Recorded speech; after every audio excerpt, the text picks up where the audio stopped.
So I was constantly kind of on the lookout for what would be a good fit for me. And I one day stumbled upon an article about wellness coaching and kind of had this moment of what is that? What does that even mean? And took a deep dive into what wellness coaching is and then became certified and master certified and board certified and kind of went all in because wellness is really my jam. So once I found that and realized I could do something that was so important to me in my life for work, it was kind of, I was kind of tunnel vision from there. Do you think, looking back, this was something that you always wanted to do, or did the stars aligned, as they say, and then you eventually got into it? I think the stars aligned and then I got into it. If you were to have asked 18-year-old me if that was something that I wanted to do, I don't think I would have been there yet. I look back at my own journey. I've been coaching for about 3 years, almost 4 years now. And there were signs of it in my late teens because during that time I was feeling lost. Mm-hmm. Everything was going wrong and nothing made sense. And I was like, well, I'm going to school. I'm trying to find love. I think I'm a good son. How come I'm not living the American dream, as they Right. say, right? And then my parents divorced, and I was like, oh, okay, there are things outside of my control that's going to impact me. Once they divorced, and then I had to move out, I was like, wow, the world is actually pretty scary when you don't have that safety of your caregivers anymore. That's Mm. what sparked my interest in it because I used that experience, a little bit of my religious foundation, and then I said, okay, I need to help people in ways that maybe I needed help. I fixed myself, got on the journey, and then I was able to help people. And I find that's what was my spark. So that's why I asked the question, like maybe there was like glimpse of it earlier on, maybe what you're going through, and then hey, everything came together, and then you found your calling. Yeah. I I love that. I love how you put the pieces of your story together. That's really incredible. I don't think I mean I could see like maybe mid 20s when I started on my own wellness journey, we'll say that there may have been glimpses then, but definitely not that I can think of in my teens. I think I was kind of When you're lost at that point. like we all were, right? Like, Yes, yeah. you know, I look at my 20s had to survive that decade. Hmm. My 30s, I love my 30s now, and now that I hit 40, and I'm like, okay, it makes sense, Yeah. It's right? interesting. Yep. Hmm. You know, if you were to tell 20-year-old Terrain it's going to take you 20 years to find your stride, or 15 years, it'd have been like, can I cut that in half just a little bit? Hmm. Yeah, which to a 20-year-old that seems like so long, and now I feel like years go by so fast. Yeah, yeah. So like for your journey, what are some of the things that you went through that helped to define the Amanda today? Oh my goodness. How far back do you want me to go? Let's go back from the genesis of it, right? Okay. So we're starting all the way back. So I would Babies and pacifiers. That's how far babies and back we're going. pacifiers. Okay. So I would say that the biggest thing that had an impact in where I ended up in my early 20s and then starting that healing journey was my situation with my home situation. I grew up living with my mom and my grandma, and that was because my dad, when when I was young, started experiencing some pretty significant mental health issues, which my mom was not able to help him with, unfortunately. I think mental health support now is very different than it was then, also. And this led to my dad self medicating through alcohol, and which, doesn't work. And he stalked my mom and I for a pretty large majority of my childhood.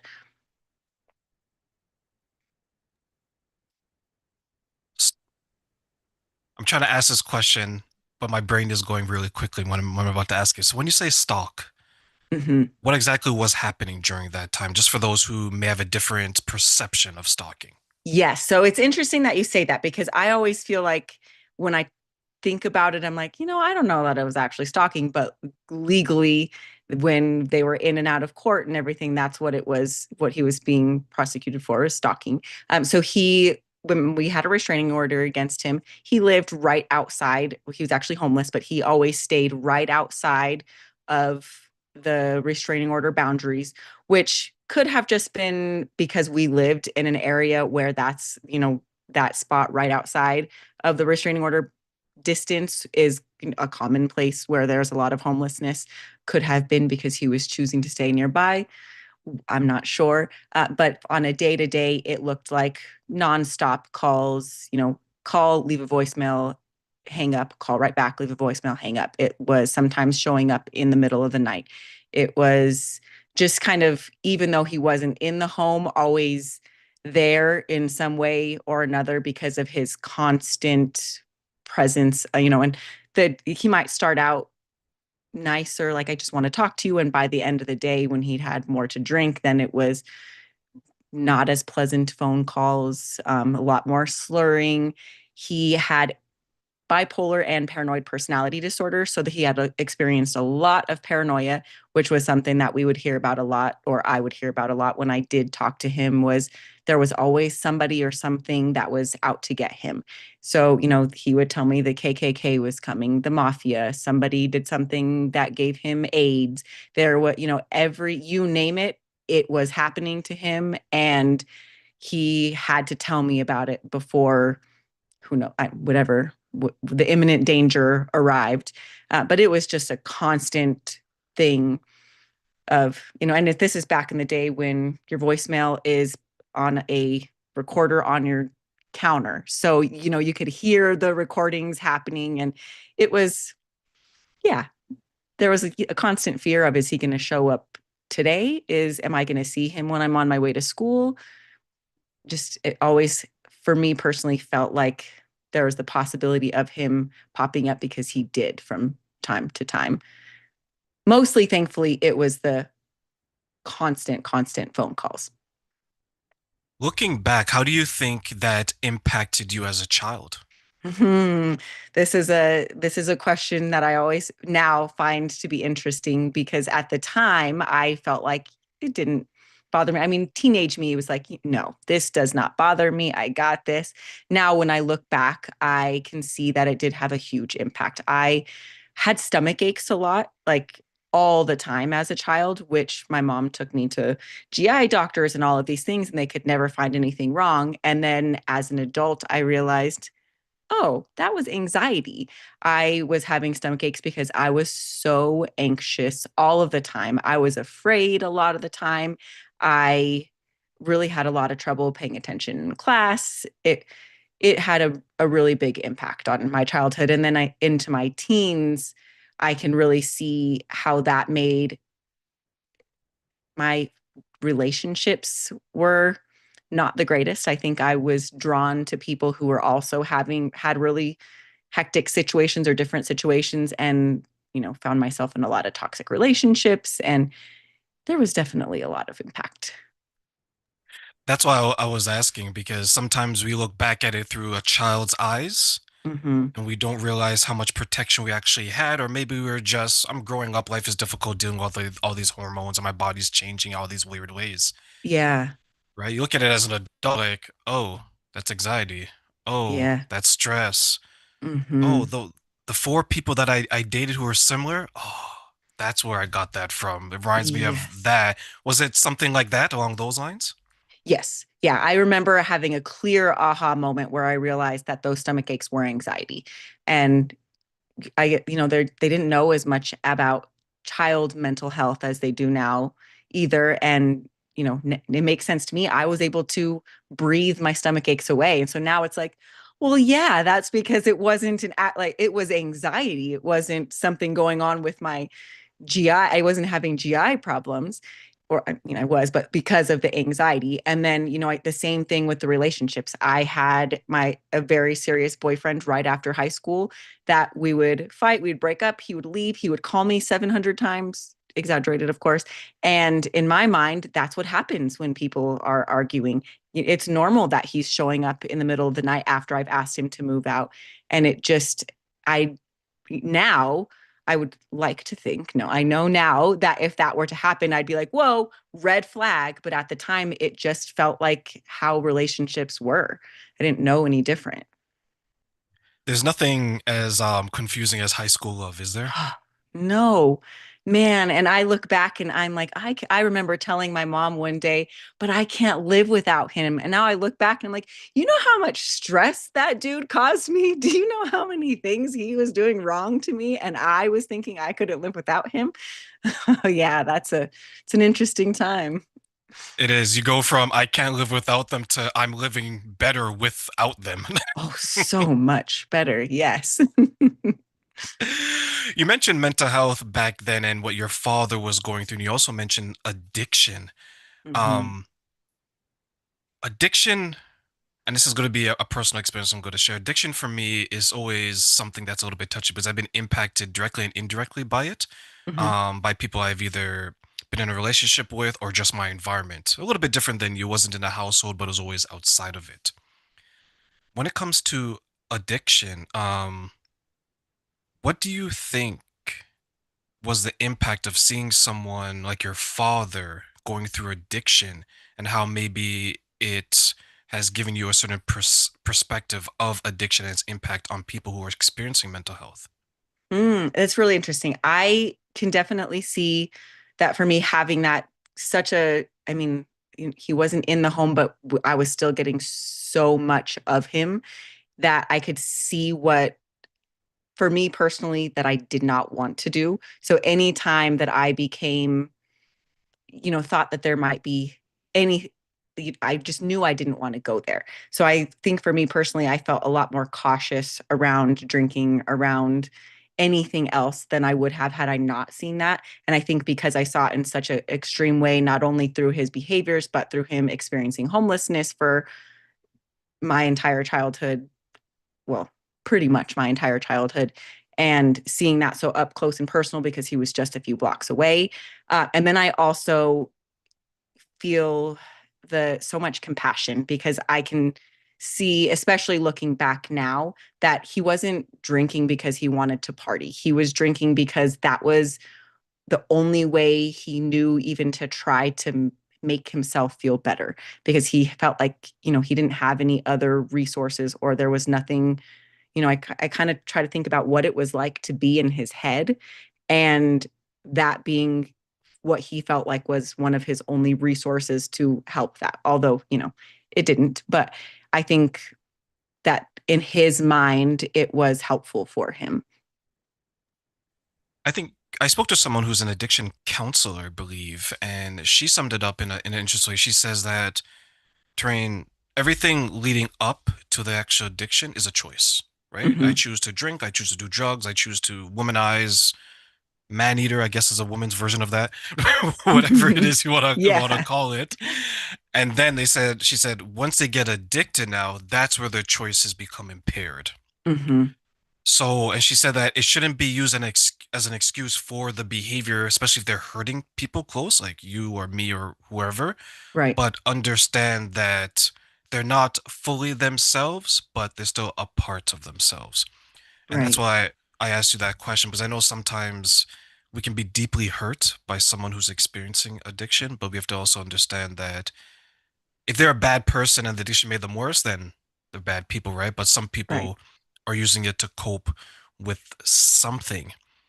When it comes to coping now as an adult and people that you work with, what are some of the commonalities that you see people struggling with when they're trying to soothe themselves and cope with difficult situations?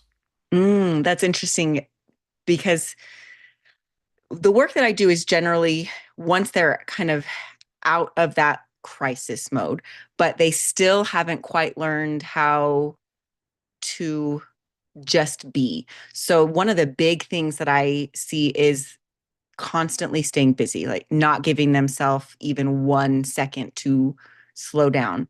And a lot of the times I hear that there's a fear around what might happen if they do slow down, which is an interesting coping mechanism. I mean, it's not, staying busy is a good thing, right? Achieving is a good thing, but it's the kind of that underlying fear below that where they're doing it not because they necessarily want to be doing all of the things, but because they're afraid of what might happen if they don't, if they were to slow down a little bit.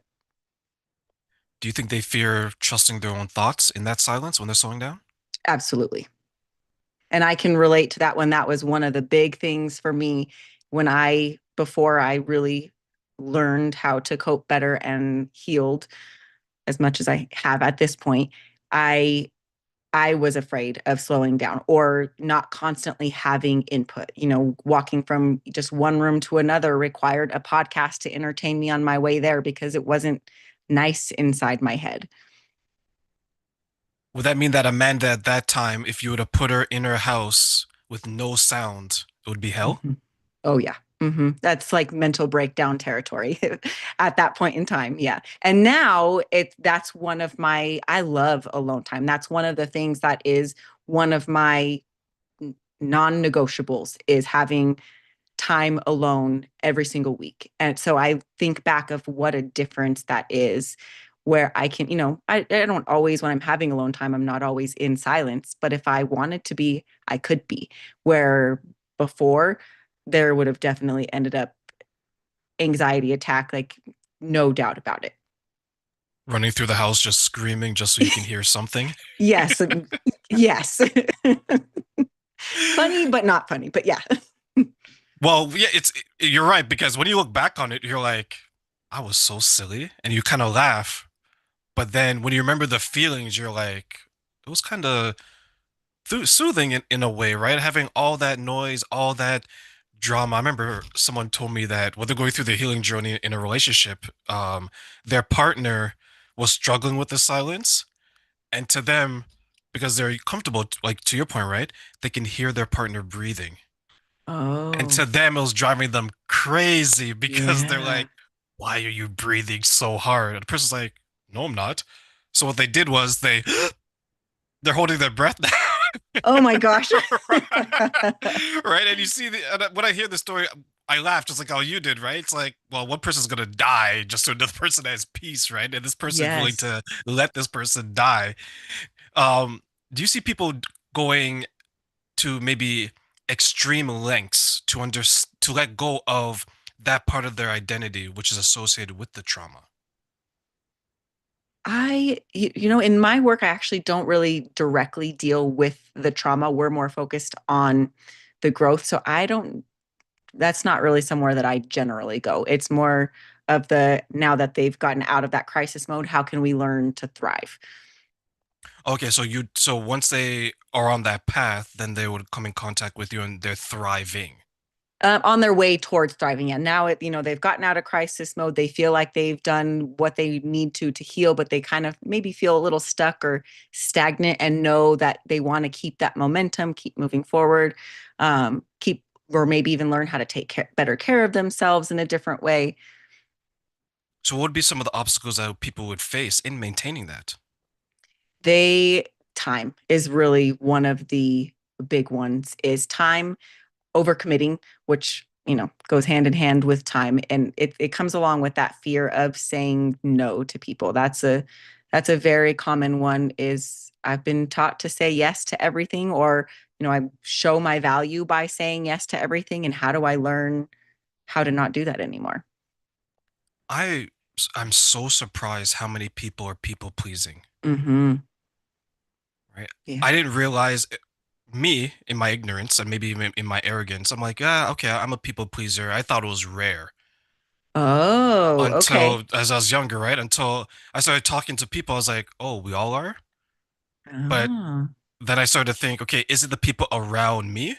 So man, I used to go up to people I hardly knew. I was like, hey, do you do this? Do you do that? I'm like, yeah, I do that. I'm like, oh, is my whole city people pleasers? Right? Ah, You begin to you were expand it, right? yeah, you were doing studies out there and asking Yeah, yeah. I questions, was trying taking to figure it out because I was trying to understand where it came from. Because I remember wanting to make sure that the people around me were okay. Not in like just like, okay, I'm a very noble way. It hmm became toxic hmm because if I had a choice back then to either my own well-being or someone else's, I would always choose them to my own hmm detriment, Yes. right? So that's why I asked that question because that's tough Because I started to realize the importance of community.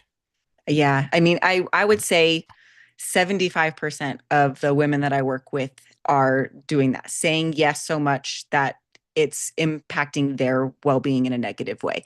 And so we try to find that balance because, of course they want to have that community and have their support system and also be there to support other people. But how do we learn where it is that line where it's going to impact us negatively, and how do we say no to that? How do we say no in a way that that they're not upset with you? Or how do we learn how to handle it if somebody does push back because they've never heard the word no from you in 30 years? But yeah, it's a really big thing, which is interesting because I that is, like I said, something that I do work with a lot. And I don't think that's a way really that I ever was. I was never really a people pleaser in that way. Did I have a lot of other things that I did? Absolutely, but that was not one of my one of my things. When you're looking back on your journey, what are some of the behaviors that you're surprised that you were doing? Oh, I would say my big one is I pretty much lived at the end of my rope. So if there was even anything that slightly that, getting scared was a big one that would throw me over. I just really didn't have a lot of tolerance. So I would go from okay, well, okay at that point in time to kind of losing it really fast. I think that was my biggest thing that I had to overcome. And, looking back, I can see that I was kind of always living in that on mode. And so when something would scare me, it would really truly send me into fight or flight, even though it was not something that warranted that. And so thankfully now I am not there. I have learned to cope so much better, have so many practices in place that support my well-being. So it takes a lot more to get there. But now when I look back, I'm like, oh my gosh, I had one really big aha moment with that made it clear to me that I needed to change, which kind of set off this whole journey where I went into my daughter's room when she was really young, and it was a disaster. Still is today, but thankfully it doesn't get me like it did that day. And I lost it. And that's kind of where it all began. I left her room and thought to myself, this is not the parent that I want to be. She is a little girl, like she did not deserve that. I don't want her to feel like she can never take one toe out of line without having me explode on her. And so that was my big moment of seeing that behavior and realizing, like, you know, it's not good. I have to put in the work to overcome this. I'm looking at you now and I'm surprised that you would have that kind of outburst. It was bad. I mean, I don't know how I didn't get myself killed in high school. It did not matter who you were, what you were. I would not be afraid to be in your face screaming at you. I don't know how we're here today, but thankfully I made it because whew, it was not good. Did you have the hands in the air, the neck twisting and all that? Oh yeah. Yep. The earrings are coming off. No, I didn't even think about the earrings. I didn't even care. I was that far gone. Oh my good. It truly is that don't judge a book by its cover, right? Because Right. Hmm. you can have those emotional outputs and I wasn't that way. I kept it in, but seeing that, actually, let me ask you this question. Knowing that you used to be that way, when you see it through the eyes of who you are now, what are your reaction when you see it in public when people have those types of outbursts? Mm, I I feel fear because I know that in that space you're out of control. You're not thinking like with your logical brain. So it's scary to me. But then afterwards, I feel like that's another thing where that compassion comes in of, something must either be happening to them or have happened to them where that's like their automatic go-to because I don't think I like to think that that's not the way I was born. It was the years and years and years of living afraid that created that. So I really always try to think about what might be happening in someone's life or inside their home. And the same thing, my kids will come home and tell me stories about other kids. And it's like, well, not everybody has a safe home, and thinking about what might be going on for everybody else because it's not a fun place to live. I mean, I look back and I was working so hard every day just to barely be surviving, compared to now I feel like I move through the world in such an easier way than I did when I was in that like constantly on state. How important was it for you not to repeat any of the generational trauma that you may have experienced? Top priority.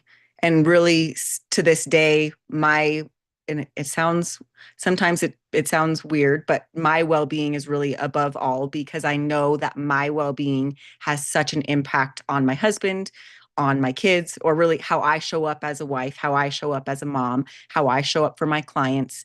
And, it's not perfect, right? Like there are some weeks where I'm more anxious than others. And it's just top priority to notice that and do what I can to manage it to the best of my ability, because I want to, one, show up the best that I can for all of the people around me, but also lead by example and teach them that it's okay to take this time for yourself. It's okay to ask for what you need, and, have them growing up knowing that we all have to take care of ourselves in whatever way works for us. I see that aha moment in what you described as like a fork in the road where you can either go left where it's familiar, it's Mm-hmm. the stress, it's the anxiety, it's the avoidance, or you can go right and say, okay, I want a change for my Yeah. daughter, for my children, for my partner, or whomever. Because there was a woman that I used to work with, and she shared that she went through traumatic experiences and she had bad relationships. And then she started dating this one person, and this one person was different from the regular guy, the guys before and everything. But what happened is that she realized, I think it was about maybe a year and a half to 2 years into the relationship, she was treating that man like all the other men that treated her. Mm-hmm. So the Mm-hmm. oppressed became the oppressor. Mm-hmm. And when she shared that story, she cried because she realized, I guess, how easy it was to mistreat someone for a period of time. And when that relationship ended, she said she tried and she tried and she tried to repair it, Mm. but she couldn't. He eventually went on to have another relationship. I think he got married and something. So he's totally out of the picture He's now. gone now. Oh, He's yeah. gone, right? And she's there. And she told me, Terrain, maybe I'm not worthy of that type of relationship. Oh, oh, that's heartbreaking. It is. Hmm. What's even more heartbreaking for me, she went back to the Oh, people no. of that. And if you were to see her today, that story I shared, you wouldn't believe that story came from her because now she's full blown in her villain era. Oh, oh, that's And so it's hard. sad to see. Hmm. So, like stories like that, even though you don't know the people in it, when you hear stories like that, what are your thoughts and what are your experiences when it comes to people who are trying, but when they lose something, their self-worth goes lower and they go back to what they were leaving because it's comfortable, it's familiar. Yeah. And I think that's so common because it is, I mean, changing, growing, addressing all of the things that have happened to you is not easy. It, it's draining, it's overwhelming, it's emotionally exhausting. So it's easy to fall back into those habits. And it's such a common thing. And it's kind of heartbreaking because she deserves those good relationships too, but she has to put in the work also.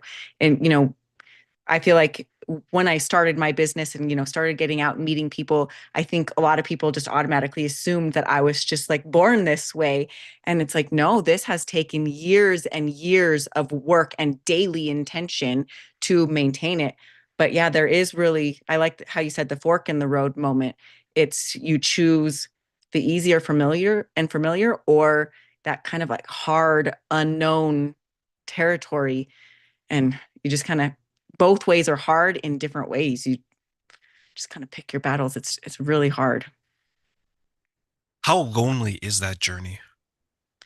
For me personally, it was kind of lonely, but not lonely, because I had my husband who, you mentioned her meeting someone and recognizing that they were different. I had that same experience with my husband. Even on our first date, I remember thinking like, oh, this guy is different. He's not like anybody I've ever met before.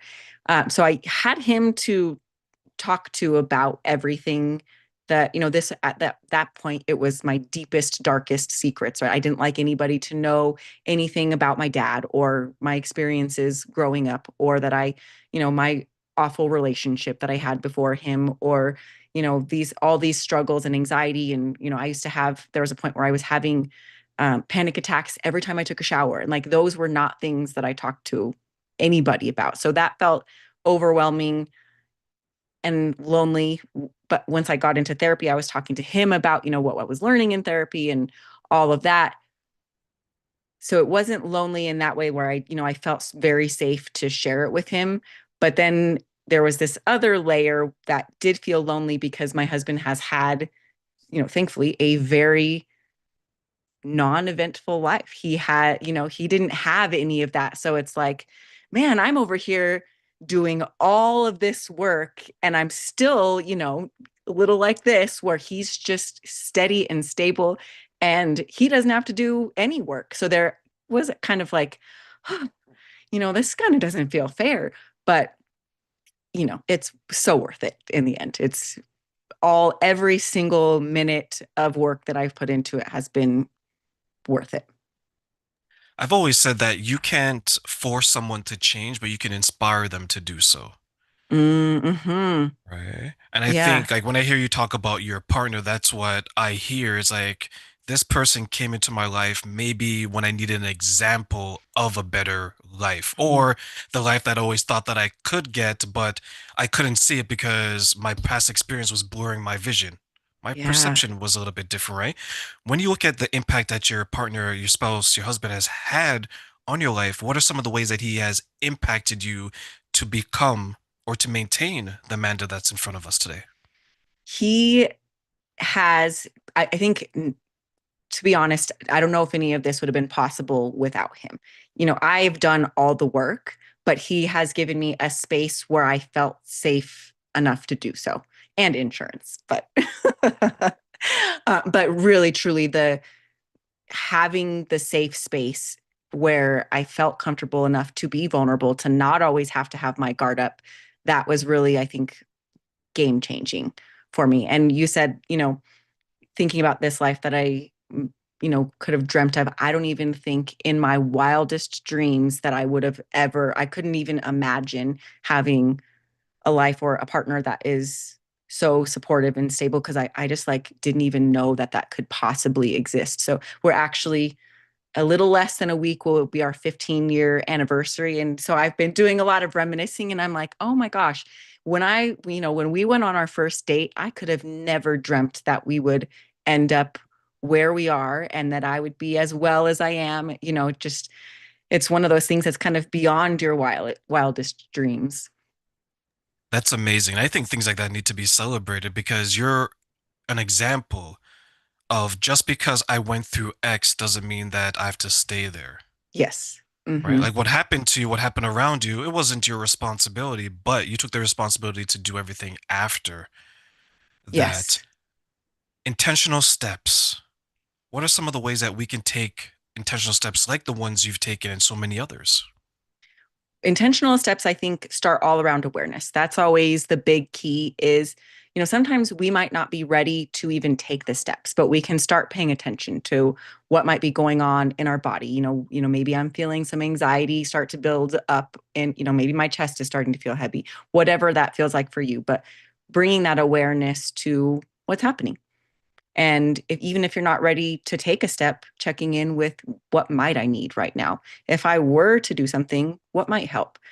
And kind of start collecting that information so that the next time that you notice that, you have, oh, yeah, I remember last time I thought it might be nice to go take a little walk. And when we're talking about these intentional steps, one of the really important things is to make them easy, to make them manageable. If I am planning to do this huge overhaul of my life and I'm already overwhelmed, it's not realistic. So we want to think about how can we keep them small? I like to call them self-care snacks. Like what are things that we could do that are quick and easy, but still feel good to our body, to our nervous system, help calm our mind. So there are, so many different options and so many different ways that we can do them, but they're as simple as even, taking a shower, but not just with the intention of getting clean and getting out. Slow down a second. Feel the way the water feels on your skin. Pay attention to the smell of the body wash that you picked out. Actually truly be in that moment. And it sounds silly, I'm taking, the purpose of a shower is to be clean, but it's not just how we or what we do, but how we do it. So we can kind of find these things, the same thing with going on a quick walk. I can go on a quick walk and text while I'm walking, or I can go on a quick walk and feel the sun on my skin and listen to the sounds of the birds chirping and notice the way my feet sound when they're taking steps, and really being intentional about how we do things. And if we can gather enough information, we can begin to learn, when I'm feeling this way, I need something a little more slow and nurturing. Where when I notice when I have this other type of energy, that's something that I need, a little more high intensity to help take care of myself. But it's really all about, bringing that awareness and choosing these things that we can do that are small, that are intentional, that are sustainable. So we're not adding to our already existing overwhelm. So self-care is more than spa days. Oh, it certainly, and nothing wrong with a spa day, but that can certainly is not enough for a self-care plan. I like that you clarified that because I think a lot of us, when we hear self-care, we think, okay, spa day, sauna, hot Hmm. tub, mud bath, Right. Yeah, right? and That can be those things are self-care great. too. Yeah. Yeah, it can be, but it's not, if we're taking care of ourselves once a quarter or even less than that, then no wonder we're overwhelmed. No wonder we're exhausted. I like the shower one where you said it's more than just keeping clean. It's like my interpretation of what you said is it's a cleansing of the mind, body, and soul. Yeah.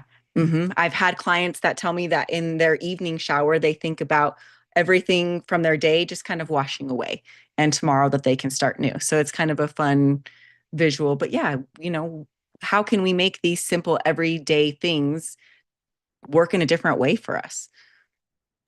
There's always been this like, because you and I look around the same age, there's always been this joke that men do a lot of their thinking on the toilet, Yes. in the bathroom, right? Yes. So we're taking that up a notch. We're saying that men and women, when you go into the shower, sometimes just stand there, let the water hit your skin and just think, Hmm. cleanse, Yeah. right? Don't think about the bills, don't think about the mortgage, the rent. Just think, I'm at peace, I'm at content. Hmm. Our own thoughts, are they sometimes our worst enemy? Oh, 1,000%. Yes. There is, especially not, thankfully, it doesn't happen really anymore.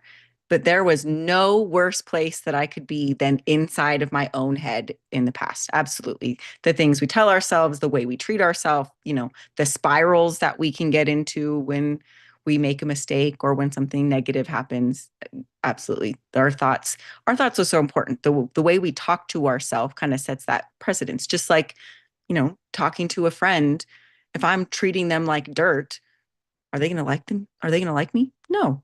Same thing with myself. If I'm treating myself like dirt, am I going to feel good about myself, confident, worthy? Nope. What role then do you think self-worth and self-value plays in those kind of thoughts or even limiting beliefs? I think that, all of this is connected. It's like the knee bones connected to the thigh bone, whatever that song. Oh, Everything. the child rhyme. Yeah, I remember that. Yes, yes. I I remember think that. it's all connected and kind of in either a downward spiral if you let it go that way. If we start beating up ourselves up about things and our confidence starts dropping and our self-worth, everything kind of spirals down. But on the reverse side, when we are taking care of ourselves, when we're learning to trust ourselves again, when we are valuing what we're doing, we can have the opposite effect of that, of an upward spiral. And I think an upward spiral is so fun because it's not just, what's happening inside of us, but we then, we're walk outside and we might be more likely to notice a flower blooming than we would have been when we were in that downward spiral. Your view and your perspective on things broadens. And yeah, all of those, they're kind of intertwined and connected and really important. I will absolutely agree. Over the last year, I want to say the spring of, yeah, so about a year ago, spring of 2025, I made it my mission that I want to say good morning to all of my close friends, not every day, but at least once a week. I made Hmm. that commitment. To me, it was a big thing that eventually became a small thing because it's like, okay, what am I gonna say outside of just good morning, Amanda, good morning, Jane, good morning, Johnny, good morning, whomever, right? Right. My birthday this year, which was April 4th, not that long ago. Oh, happy belated birthday. Thank you. Thank you. Someone sent me a message and they said, Train, thank you. So they said, happy birthday. They said, thank you for all the good morning messages. And I actually quoted a few.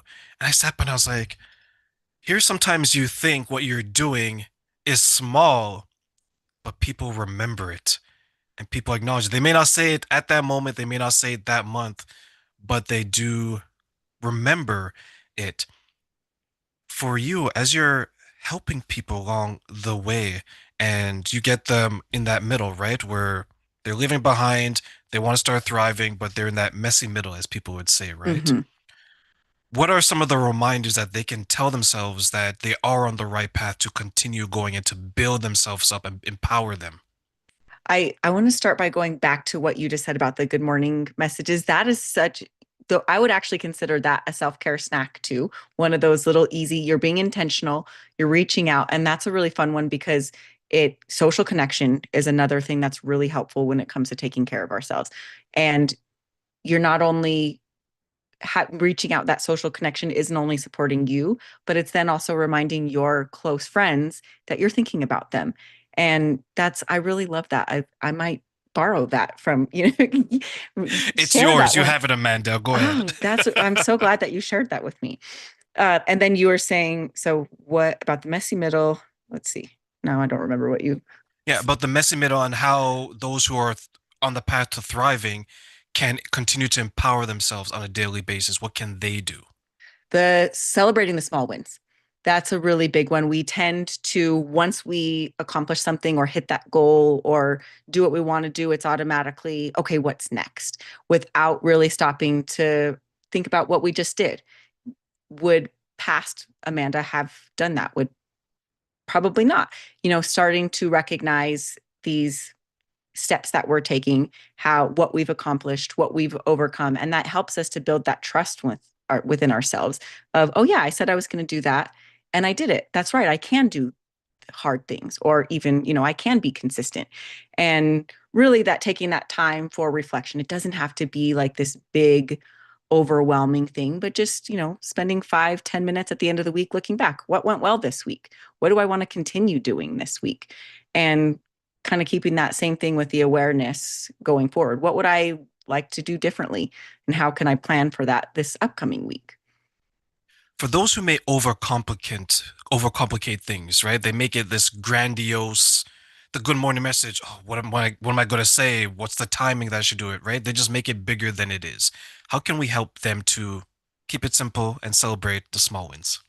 I love this question. Simple is my favorite way to do it because I hear so frequently when we have these big, overcomplicated, overwhelming things that we're trying to do that, we can do it a couple days. If you were trying to send maybe a bigger, longer, more complicated good morning message, you might have gotten 2 days in and then stopped. And now you're not just not doing the goal that you set, but you also kind of feel bad because you decided that you wanted to do this and you only did it for 2 days. Now you're not doing it anymore.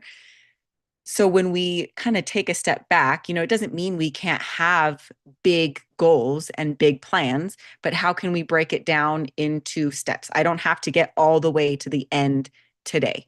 Let's start with what would the first step in that plan do or be and do that until it's natural to us. And then we'll add on the next part and just kind of break that down. So we're not, automatically starting with revamping our entire life on Monday morning, like society has taught us that we need to do.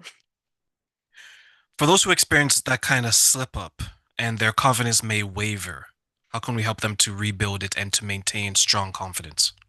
They can, remember that consistency is much more important than perfection. We, we want to be perfect. I get that. But in reality, doing something 20 days spread out the month is better than doing it 5 days perfectly and then falling off, feeling upset that we missed one day and never starting again.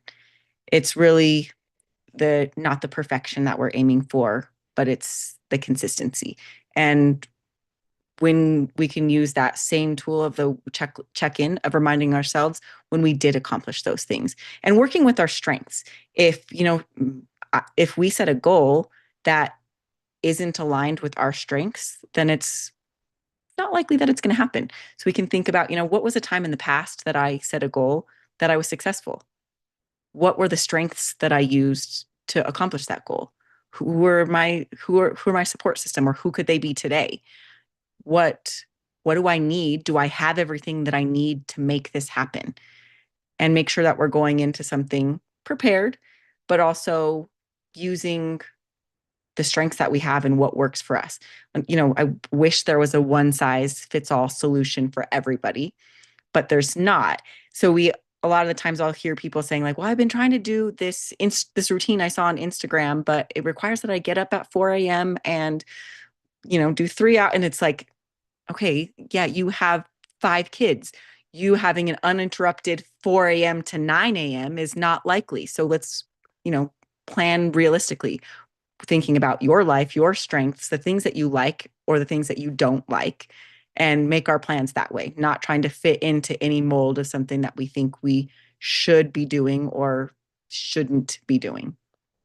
The one size fits all, I call it the build a booty 90 days syndrome. Right? It doesn't take in fact that genetics, your work-life balance, anything like that is just do this 90 days and you'll have the biggest butt in the world where growing up in the 80s and 90s, you had a big butt and no one wanted that. Now It's all the rage. it's all the rage. Right? And I'm glad that you mentioned that because I think sometimes people will look at something, they'll say that, well, Turin was able to do this in 6 months, Amanda did this in 9 months. Here I am entering year two, and I don't even have half of the results that they have. Mm-hmm.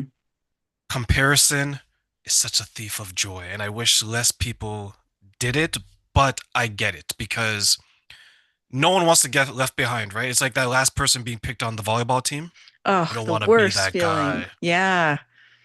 You're like, just right? pick me, crossing your fingers each turn that goes by. Yeah, yeah.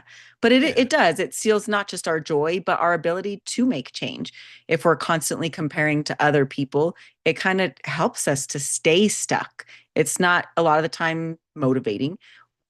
I do have a lot of people that will come to me and they say, I want to motivate myself I motivate myself by telling myself, this person's better than you. That's not how real change works or sustainable change works.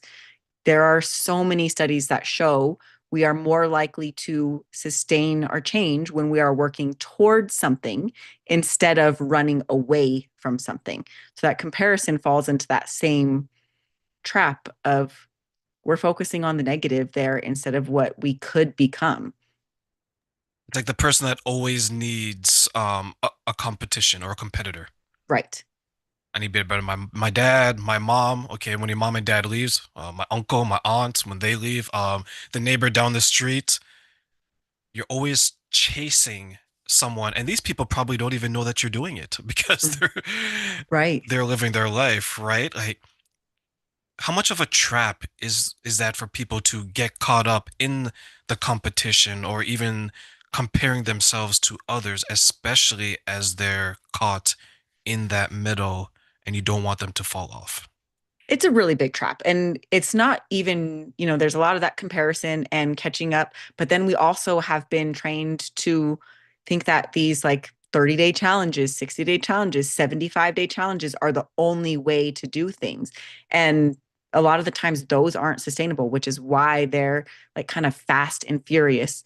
But and they think, well, I just want to do this to get momentum, but they're so overwhelmed that they can't continue. So it really is a big trap. I try to steer away from that as much as possible because if we want to make real lasting change, it can't be change that we're doing for 30 days. We need to be able to make these changes for 5 years, 10 years, and the same thing might not work the entire time, but part of the process is learning how to recognize when something's no longer working for you and find something else, figure it out, adjust. I asked someone this question. I asked them, "How long have you been in your current situation?" And they said let's say 10 years. So I was like, even if it was a 1-to-1 ratio, that means that you'd have to be doing the work for another 10 years. Like 10 years, Terrain. I was like, well, you've been one way for 10 years. How quickly do you want the change to happen? Well, I was thinking by the end of the year. I'm like, oh, in 3 months, six months. I was like, you're gonna hate yourself. And they're like, why? I was like, look at it like this. Let's say you want to lose 15 pounds, and you said, Terrain, I want to lose 50 pounds. I want to do it in 3 months. Do you know how little food and how much exercise you'd have to do? Especially if you're not used to changing your eating habits and exercising. You're going to end up hating the food that you're eating. You're going to end up hating your life because I'm going to give you uh, a cup of rice that can fit in your one hand and be like, okay, that's all the rice you can eat for the day. Yeah, and you're going to end up binging at night when you think nobody's watching and then feeling upset and guilty that you did that. Yeah. It's there's a whole different mindset shift that has to happen. When we're making these changes, we want to think about change that this is what I want my life to look like. If you want your life to be over exercising and under eating, cool. I guess that's your thing. But I like to think about it in a way of sustainable well-being. Like what can I do that will work for me in the long run? That sustainable long-term change. Because I don't want to change for just today. I want this to go on with me throughout my entire existence. What are some of the ways we can get people to accept that from a mindset perspective of sustainability? I think there's a lot of self-discovery that goes into that because we see so much of that comparison of, well, this person had this and this person has this and this person has this. But when we really dig deep, we find what we truly want, and not just what we want, but why we want it. And then we can have that better understanding when we get, like, almost 5 levels deep of what we want. Like, since we were talking about losing 15 pounds, why do you want to lose 15 pounds? Well, to feel good. Okay, well, what might benefit you to feel good? And really get like 5 layers down of what you want to do. And then it's like, oh, that's the true motivation behind it all. If we're looking at that surface level motivation, it doesn't get us through as far. It fades a lot quicker than that, like, deep down underlying thing that's coming up for us. But we don't always know what that is, especially if we've been on the go for so long. We've been, I don't know, headphones on all day, not even giving ourselves time to think. It's easy to not even understand what your motivation is. When you see your clients have their aha moment, how much of yourself do you see in them during that time? I see a lot. Yeah. And that's one of the most fulfilling parts of what I do, is seeing them have these moments. Or, I got an email last week that said, for the first time in years, I can see the light at the end of the tunnel. She said, it's still in the distance, but it's there. And I haven't seen it in years.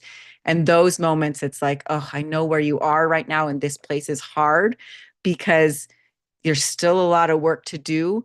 But what's really cool about that space is the hope that comes in there, because that we can really use that hope for a lot. But yes, I see a lot of myself in my clients when they have those big aha moments. How powerful is seeing that hope? Oh, so powerful. It is one of the most powerful things. I recently worked with someone and she's in her 60s and she shared that terrain love is only for people in their 20s. Oh, Right. And here I am, remember I just turned 40 and I'm like, oh, thank God I found it. Because if I yeah, was no. thinking that, I Oh, told her, I was like, no, love doesn't expire. Granted, you're from a generation where the guy probably met you at the farmer's market, you dropped your handkerchief, and you guys lived happily ever after on the 5 cent ferry, right? But these days, it's a little bit different. yeah. Now, she found someone and she's living with them, and they're common on now. And she's like, Trent, I didn't think that was ever going to happen.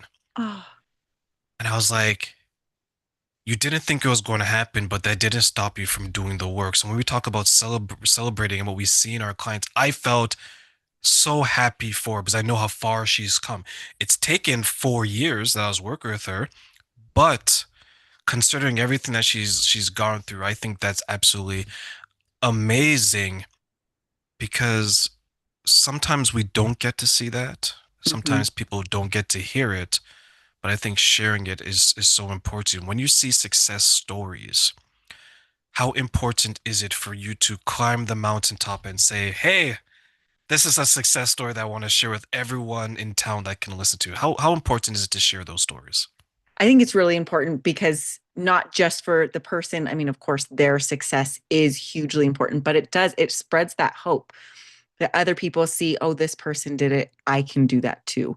Or, that hope, that belief that, oh, that person's like me, I can relate to them. There are options out there for me. It's inspiring. Like you get to, we can go on social media, we can see a lot of things that are going to bring us down, Yes, right? We need too a many. lot, too many. We need a lot more than that, right? We want to, if we can't change your algorithm on social media, we want to change it in your life, Yes. Oh my goodness. right? Yes. The people that we surround ourselves with do make a big difference on the way the world feels. Do you help people identify those who may not be able to make the journey in their life? And if so, how do you do that? It sometimes happens naturally as a part of our work. I don't have like a specific phase in the process where well, I guess we do when we're looking at support systems. And sometimes those people who are not going to make the journey come out. They also sometimes come out when people are starting to set boundaries, when they're starting to prioritize their own well being. They make themselves known. We don't necessarily go searching for them, but those people who are not supportive or not, don't like that this person is changing, they seem to pop up on their own. Their spirit irritates their demons.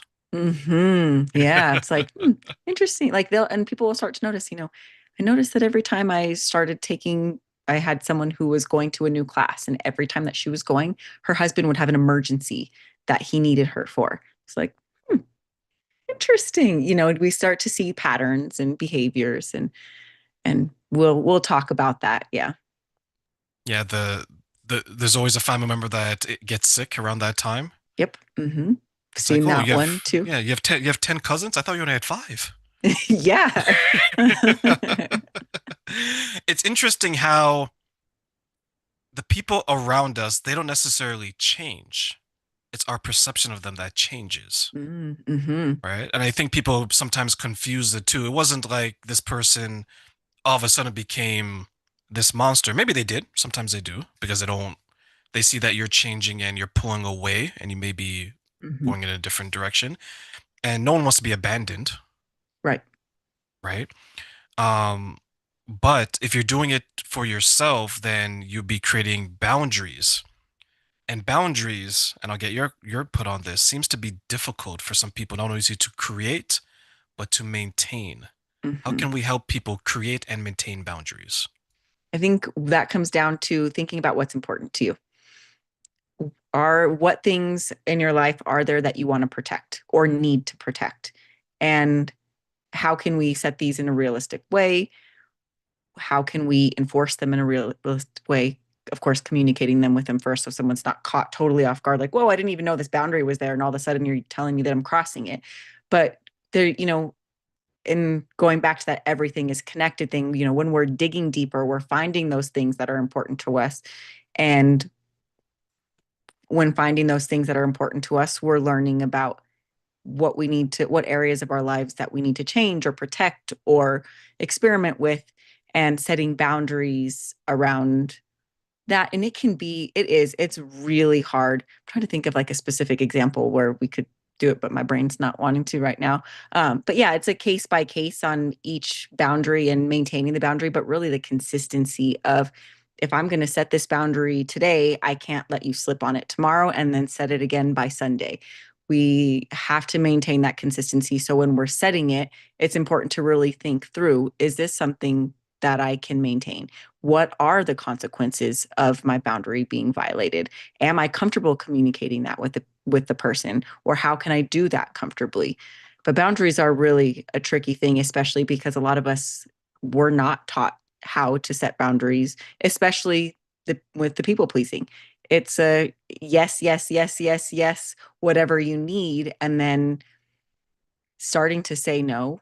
can be very tricky. Sometimes it even comes down to saying no in a really easy way, something really small at first, and kind of building that no muscle of, I'm not ready to say no to the big thing yet, but I can say no to something really small first, or something that feels a lot more insignificant, and just practice. Saying no with a smile. Saying no with a smile.